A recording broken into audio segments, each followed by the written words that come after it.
The crimson sun painted the Pacific waters blood red as Admiral Chuichi Nagumo stood on the bridge of the carrier Akagi, his weathered hands gripping the rail.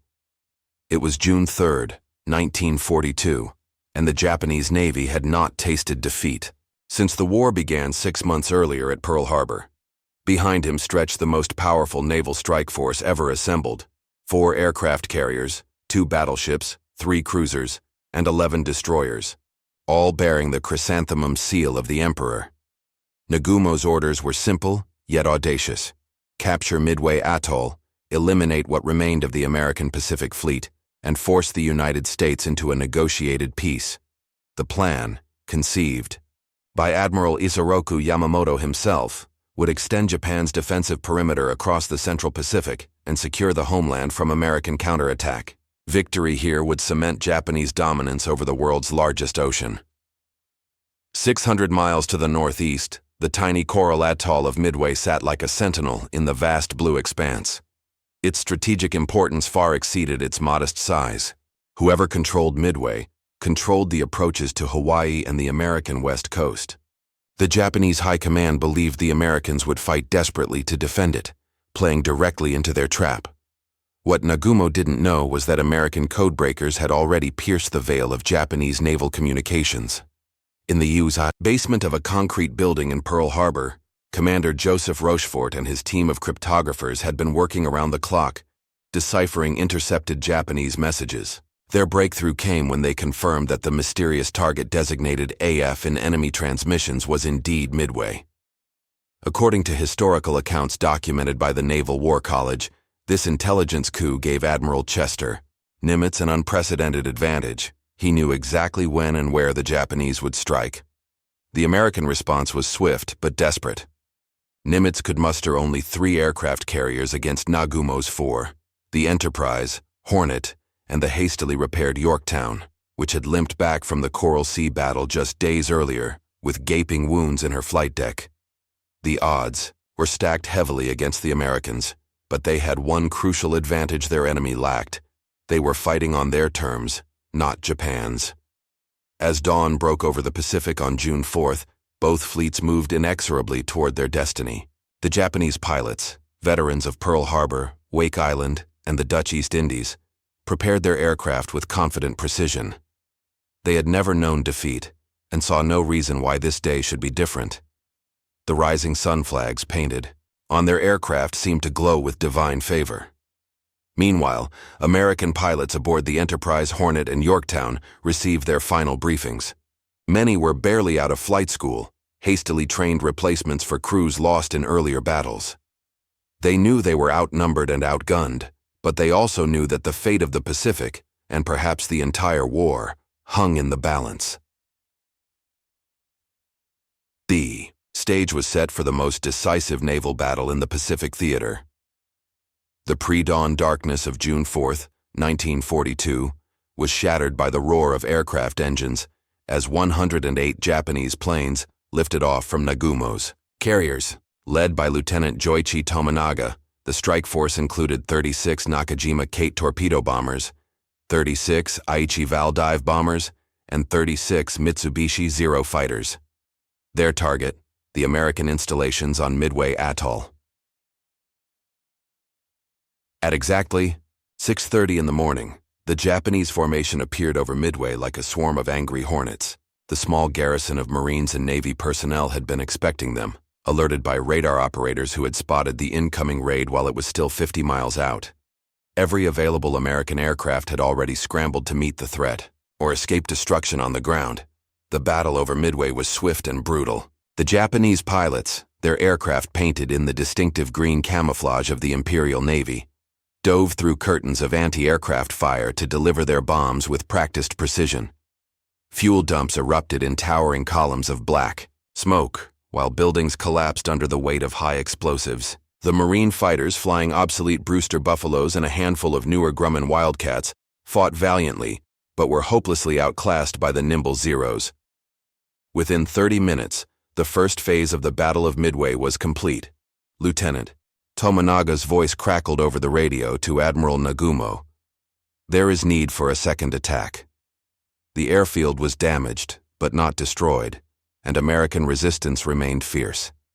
This seemingly routine report would prove to be one of the most fateful communications in naval history. Aboard the Akagi, Nagumo faced a critical decision.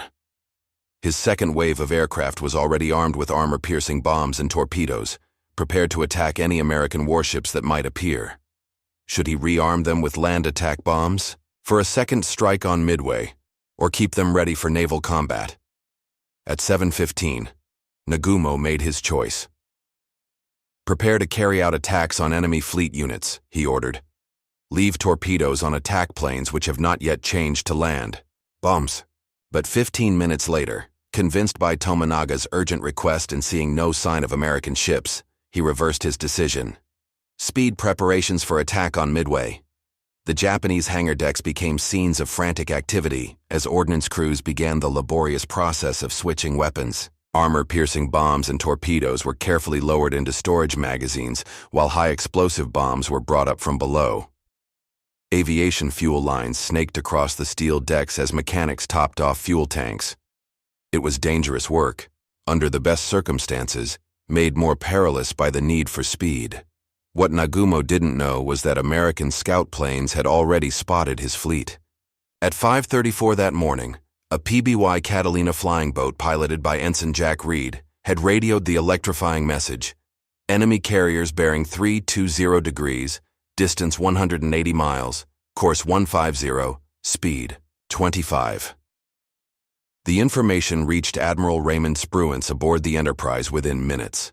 The soft-spoken former cruiser commander, temporarily commanding Task Force 16 in place of the hospitalized Admiral William Halsey, made a decision that would echo through history. Rather than wait for his full strike force to assemble, he would launch immediately with whatever aircraft were ready.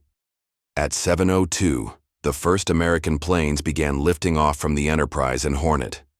Unlike the precisely coordinated Japanese strike on Midway, this attack would be launched piecemeal, with squadrons departing as soon as they could be readied. It was a gamble born of desperation, but it would prove to be inspired. The die was cast. American and Japanese aircraft were now racing toward each other across the empty Pacific, each carrying the hopes and fears of their respective nations. Lieutenant Commander John Waldron adjusted his goggles and peered through the plexiglass canopy of his Douglas TBD Devastator torpedo bomber. Below him, the Pacific stretched endlessly in all directions, a blue desert unmarked by any sign of the enemy fleet. It was 10:24 on the morning of June 4th, and Torpedo Squadron 8 had been flying northwest for nearly 2 hours, following Waldron's instincts rather than the official search plan. Waldron, a part Cherokee pilot from South Dakota, had studied Japanese naval tactics more intensively than perhaps any other American aviator. The night before the battle, he had written a letter to his wife. "If we don't come back, you'll know that we ran out of gas or were shot down, but we'll give them hell and make them remember that we fought." His squadron of 15 TBD Devastators carried the hopes of the American fleet, but they were flying into what would become known as the most gallant suicide mission in naval aviation history. The TBD Devastator was already obsolete by 1942 standards. Its maximum speed of barely 200 miles per hour made it a sitting duck for Japanese fighters, while its single defensive machine gun provided little protection against attack from behind.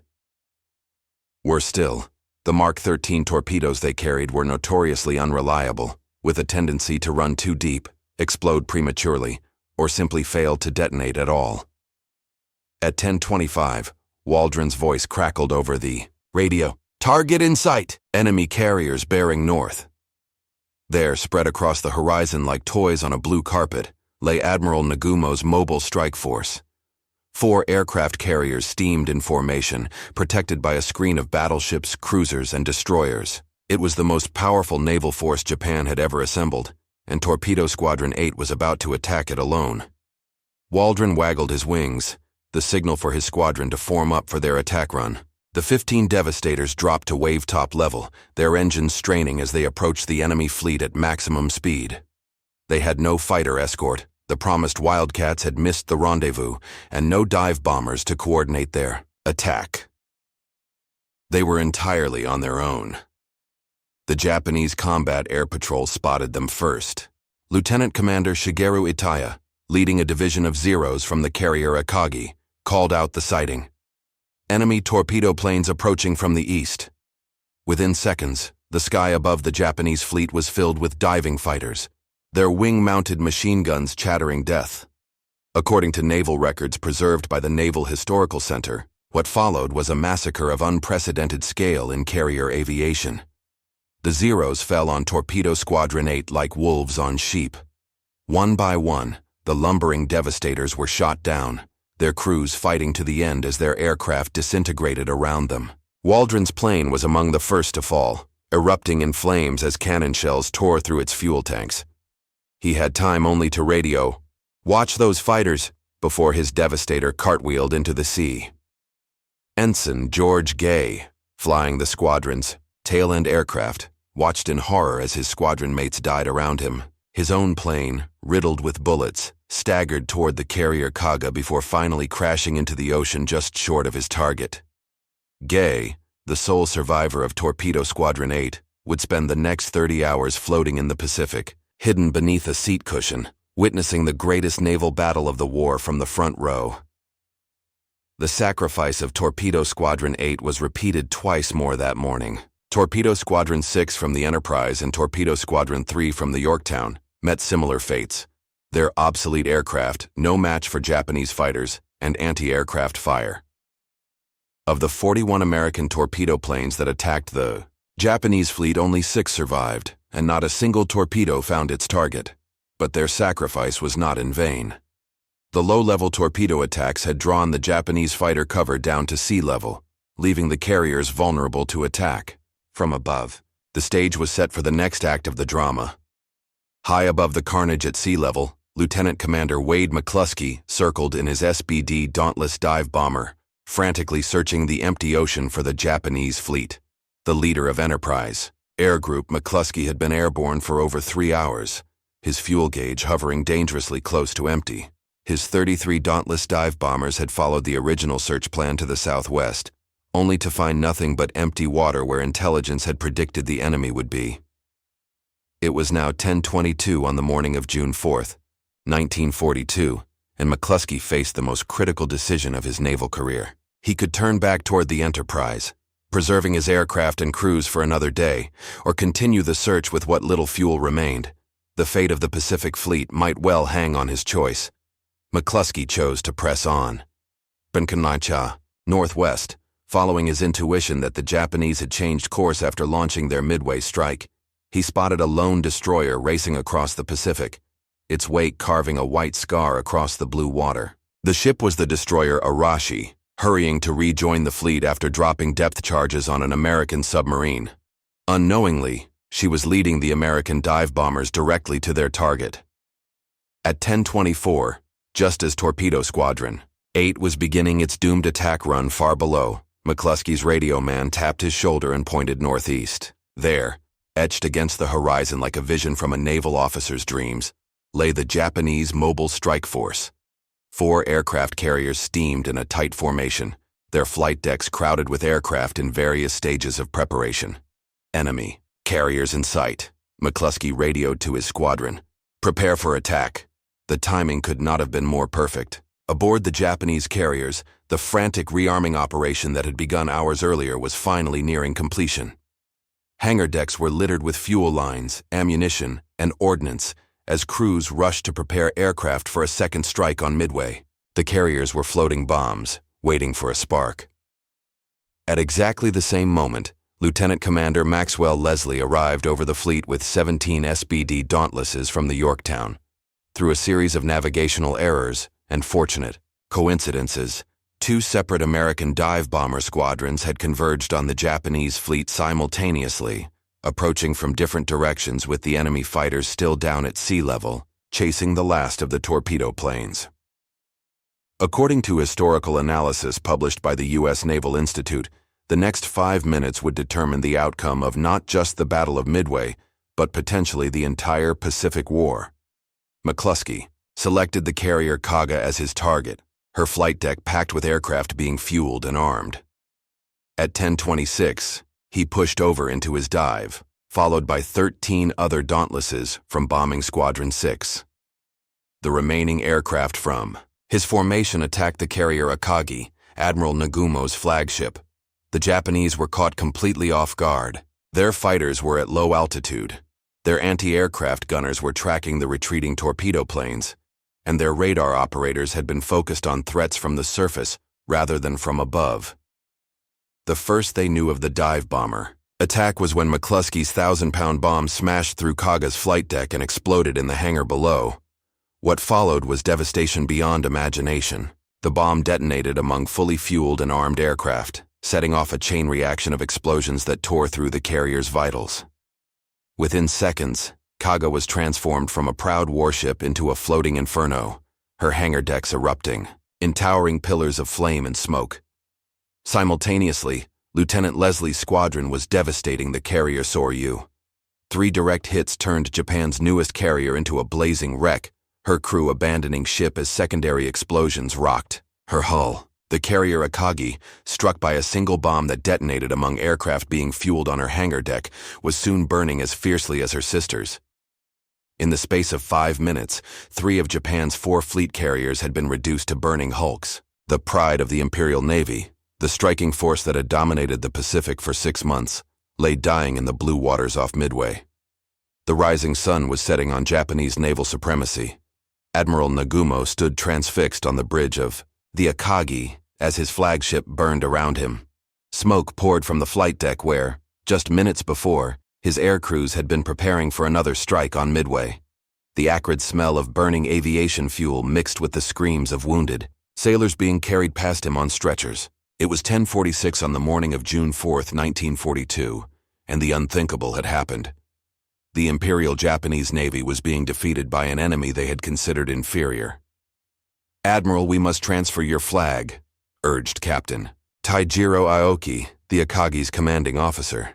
Explosions continued to rock the carrier as aviation fuel and ordnance cooked off in the hangar decks below. The ship was doomed, but Nagumo remained frozen with shock, unable to comprehend the disaster that had befallen his fleet. The sole surviving Japanese carrier, Hiryu, was already launching her counterattack. Captain Tomeo Kaku had witnessed the destruction of his 3 sister ships and immediately ordered his remaining aircraft into action. At 11:05, 18 Aichi-Val dive bombers and 6 Zero fighters lifted off from Hiryu's flight deck, led by Lieutenant Michio Kobayashi. Their target, the American carriers that had inflicted such catastrophic damage on the mobile strike force. The Japanese strike found their target at 12:10 in the afternoon. The carrier Yorktown, veteran of the Coral Sea battle and hastily repaired at Pearl Harbor, was steaming northwest with her combat air patrol spread thin after the morning's attacks. Lieutenant Kobayashi's dive bombers came screaming down through scattered clouds, their fixed landing gear and distinctive bent wings making them easily recognizable to the American gunners below. The Yorktown's anti-aircraft batteries opened fire, with everything they had, filling the sky with deadly black puffs of explosive shells. 3 Japanese dive bombers were shot down in their approach, their pilots dying in flames as their aircraft cartwheeled into the sea. But the surviving planes pressed home their attack with the fanatical courage that characterized Japanese aviation throughout the war. 3 bombs struck the Yorktown in rapid succession. The first penetrated her flight deck and exploded in a storage compartment, setting fires that would rage for hours. The second bomb destroyed her radar equipment and killed several members of her air defense team. The third and most devastating hit knocked out her boiler rooms, leaving the great carrier dead in the water, billowing smoke and listing to port. But the Japanese were not finished. At 2:30 that afternoon, Hiryu launched her second and final strike. 10 Kate torpedo bombers and 6 Zeros under Lieutenant Joichi Tominaga, the same pilot who had led the dawn attack on Midway. Tominaga knew his fuel tank had been holed by anti-aircraft fire during the morning mission, leaving him with barely enough fuel for a one-way trip. He was flying what the Japanese called a special attack, a suicide mission. Historical records from the Naval War College indicate that this second attack achieved what many considered impossible. They found and attacked the already damaged Yorktown again. The torpedo planes approached the crippled carrier from multiple directions. their pilots displaying the skill and determination that had made Japanese naval aviation feared throughout the Pacific. Despite intensive anti-aircraft fire from the Yorktown and her escorts, 4 torpedoes found their mark. The massive explosions tore gaping holes in the carrier's port side, flooding her engine rooms and causing her to list even more severely.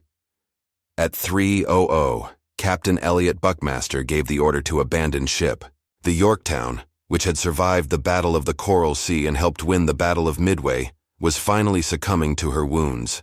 Her crew, many of them teenagers who had never seen combat before that morning, slid down ropes and jumped into the oil-slicked water, where they were picked up by escorting destroyers.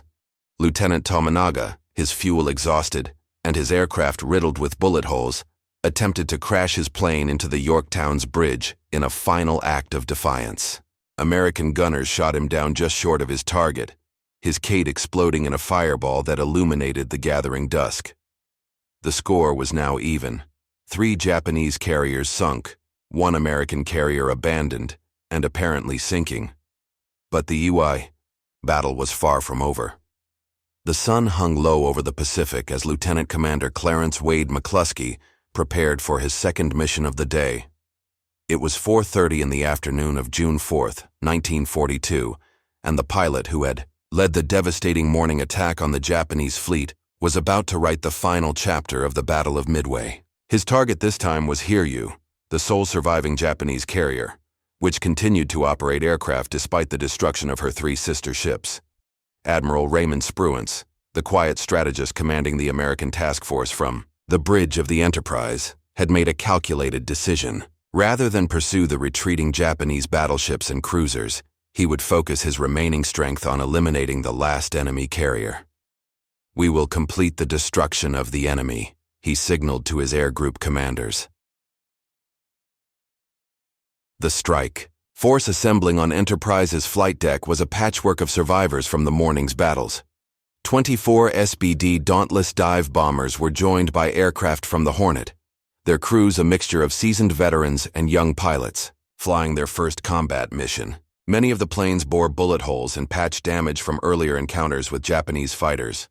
At 5:05, the American formation found Hiryu steaming frantically northward, surrounded by the remnants of Nagumo's once mighty fleet. The carrier was a sitting duck. Her fighter cover had been depleted by the day's battles, and her anti-aircraft ammunition was running dangerously low. Captain Tomeo Kaku, Hiryu's commanding officer, watched the approaching dive bombers with the stoic resignation of a samurai facing death. McCluskey split his formation, attacking from 2 directions to overwhelm the Japanese defenses. The first section dove on Hiryu's bow while the second section targeted her stern, their 1,000-pound bombs arcing down through the tropical air like arrows of fate. The carrier's gunners fought desperately, their 25mm anti-aircraft guns chattering frantically, but they were overwhelmed by the coordinated assault. 4 direct hits sealed Hiryu's doom. The bombs smashed through her flight deck and exploded in her hangar spaces, setting off the same catastrophic chain reaction that had destroyed her sister ships that morning. Aviation fuel erupted in towering pillars of flame, while secondary explosions tore through her hull. Within minutes, Japan's last operational carrier in the Pacific was transformed into a blazing pyre. According to documentation preserved by the Japanese Maritime Self-Defense Force, Captain Kaku chose to go down with his ship rather than face the shame of surrender. As darkness fell over the Pacific, the magnitude of Japan's defeat became clear. 4 of their finest aircraft carriers lay at the bottom of the ocean, along with most of their irreplaceable veteran pilots and air crews. The mobile strike force that had terrorized the Pacific for 6 months had been effectively destroyed in a single day. Admiral Yamamoto, monitoring the battle from his flagship hundreds of miles away, faced the bitter reality that his gamble had failed catastrophically. The American victory came at a significant cost. The Yorktown, though later raised and towed toward Pearl Harbor, would be sunk by a Japanese submarine 2 days later. Torpedo Squadron 8 had been wiped out almost to a man, their obsolete aircraft no match for Japanese fighters. Dozens of other pilots and aircrew members had given their lives in the desperate attacks that turned the tide of battle. But the strategic implications were unmistakable. Japan had lost not just 4 carriers, but the trained pilots and maintenance crews that could not be quickly replaced. The industrial might of the United States, just beginning to hit its stride, would soon launch new Essex-class carriers faster than Japan could build replacements. The initiative in the Pacific had passed permanently to the Americans. As the surviving Japanese ships limped back toward their home islands, Emperor Hirohito received the news of the defeat in stunned silence. The divine wind that was supposed to protect Japan had failed, and the rising sun was setting on the empire's dreams of Pacific dominance. The road to Tokyo Bay and ultimate surrender had begun at Midway, where American dive bombers had ended Japanese naval supremacy in 5 fatal minutes of precision bombing. The Battle of Midway was over, but its consequences would echo through the remaining 3 years of the Pacific War, ultimately leading to Japan's unconditional surrender in 1945.